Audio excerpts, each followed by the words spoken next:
जैसा कि आप तमाम दोस्त जानते होंगे कि इन IP21 इन्वर्टर्स के साथ लिथियम आयन बैटरीज़ का BMS कनेक्ट करना काफ़ी मुश्किल होता है, या उसके लिए जो प्रोसीजर्स होते हैं वो क्या होते हैं और BMS कैसे कनेक्ट किया जाता है, आज की इस वीडियो में तमाम तर डिटेल्स बताएंगे। इसके लिए हमने एक कस्टमाइज़ केबल भी बनवाई है और इसकी सेटिंग क्या रखेंगे उसके बारे में तमाम तर डिटेल्स आपको बताएंगे कि कैसे पता चलता है कि BMS कनेक्ट हो गया या नहीं हुआ। सबसे पहले आपको इस केबल के बारे में बताते हैं। इस केबल को वोल्ट्रॉनिक केबल कहते हैं। अगर इसके कनेक्शंस की बात करें तो ये दोनों सिरे मेरे हाथ में हैं।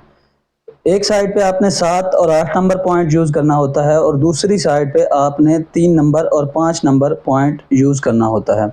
अब ये जो 3 नंबर और 5 नंबर वाली साइड है ये लगेगी इन्वर्टर के अंदर, और ये जो 7 नंबर और 8 नंबर वाली साइड है ये लगेगी बैटरी के अंदर। अब हम इस केबल को इन्वर्टर और बैटरी के साथ कनेक्ट करते हैं, इन्वर्टर और बैटरी को ऑन करते हैं और आपको बताता हूं कि कौन कौन सी सेटिंग्स करनी है और कैसे पता चलेगा कि BMS कनेक्ट हो गया है या नहीं। तो बेसिकली BMS कनेक्ट करना क्यों ज़रूरी होता है? जब हम BMS कनेक्ट कर देते हैं तो इन्वर्टर और बैटरी का आपस में राब्ता स्टार्ट हो जाता है, कम्युनिकेशन स्टार्ट हो जाती है। बैटरी अपनी मर्जी से इन्वर्टर से चार्जिंग लेती है। वो डिपेंड करता है कि कितना टेम्परेचर है, कितने एम्पेयर से चार्ज होना है और डिस्चार्जिंग जो है वो कब लो करनी है, और उसके अलावा सारी चीज़ें इन्वर्टर और बैटरी की आपस में कम्युनिकेशन हो जाती है और बैटरी की लाइफ भी BMS कनेक्ट करने से डबल हो जाती है।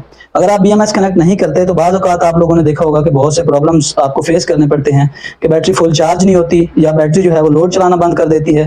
इस तरह के कई प्रॉब्लम्स आपको देखने को मिलते हैं और बैटरी की लाइफ भी कम हो जाती है। तो चले अब हम इस केबल को कनेक्ट करते हैं, इन्वर्टर को ऑन करते हैं और उसकी सेटिंग करते हैं। यहाँ पे चूँकि ये इन्वरएक्स की बैटरी है और इन्वरएक्स का ही इन्वर्टर है।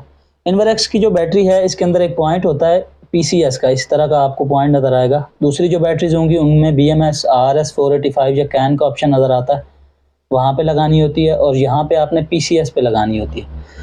अब हमने केबल का जो 7 और 8 नंबर वाला पॉइंट यूज़ किया था ना, उस साइड से हम केबल लगा देंगे PCS वाले पॉइंट पे। ये PCS वाला पॉइंट आपको नज़र आ रहा होगा, यहाँ पे हम कनेक्ट कर देंगे। अब केबल का जो दूसरा सिरा है जिस पे 3 नंबर और 5 नंबर पॉइंट कनेक्ट था वो हम इन्वर्टर के अंदर लगाएंगे। इन्वर्टर के अंदर आपको 2 ऑप्शन नज़र आते हैं, एक ये कॉम का और साथ ही आपको BMS का ऑप्शन नज़र आता है। इसको हम BMS वाले ऑप्शन पे लगाएंगे। ये केबल 3 नंबर और 5 नंबर पॉइंट जिस साइड पे यूज़ हुआ उस साइड से लगाएंगे। ये हमने कनेक्ट कर दी। अब हमने केबल्स कनेक्ट कर ली और मैंने इन्वर्टर को वापडा पे ऑन कर दिया है। ये वापडा का ब्रेकर ऑन किया है, हमारा इन्वर्टर जो है वो ऑन हो चुका है। अब हम सेटिंग कर लेते हैं इसकी। ये एंटर का बटन प्रेस करके रखेंगे, राइट हैंड साइड पे एंटर का बटन होता है, इसको लॉन्ग प्रेस करेंगे और डाउन एरो की मदद से 5 नंबर सेटिंग पे जाएंगे। वोल्ट्रॉनिक इन्वर्टर में 5 नंबर सेटिंग जो होती है ये बैटरी टाइप की होती है। यहाँ पे हम PYL सेलेक्ट करेंगे। अगेन एंटर का बटन प्रेस करने पे देखें सेटिंग ब्लिंक कर रही है, इसको हम PYL कर देंगे, PYL। उसके बाद एंटर कर देंगे और उसके बाद एग्जिट के बटन की मदद से हम वापस आ जाएंगे। जब तक आपका BMS कनेक्ट नहीं हो रहा होता ना, ये या तो बैटरी प्रॉब्लम का साइन आ रहा होता है या फिर बैटरी सही तरीके से कॉन्फ़िगर नहीं होती, ना लोड चलाती है। अब हम बैटरी को ऑन कर लेते हैं। सबसे पहले एक दफ़ा इन्वर्टर को भी बंद कर देते हैं ताकि हमारा सिस्टम टोटली रीसेट हो जाए। ये हमने इन्वर्टर को बंद कर दिया, फ़िलहाल हमारा इन्वर्टर बंद हो गया। अब हम इसको बैटरी पे ऑन करते हैं। ये बैटरी का पावर बटन है, पावर बटन ऑन किया, ये हमारी बैटरी अभी ऑन हो गई है। अब हमारा इन्वर्टर जो है ना ऑन हो चुका है।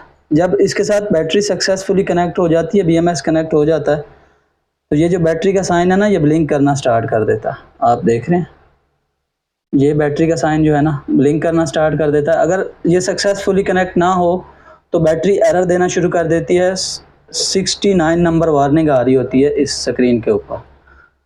इस तरीके से ये आपकी लिथियम आयन बैटरी जो है वो IP21 इन्वर्टर्स के साथ सक्सेसफुली कम्युनिकेट हो जाएगी।